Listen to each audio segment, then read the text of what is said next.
لاته آرد با مکاپات و فرنچ پرس مگه میشه؟ معلومه که میشه. بیا تا بهت بگم چجوری.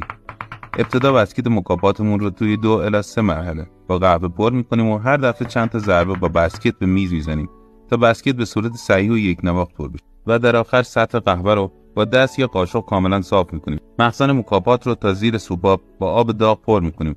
بسکت رو داخلش میذاریم. برای داشتن یک گساره بهتر روی فیلتر یه دونه فیلتر کاغذی میذاریم و مکاپاتمون رو میبندیم و روی حرارت کم میذاریم تا قهوهمون با آرامی عصاره‌گیری بشه.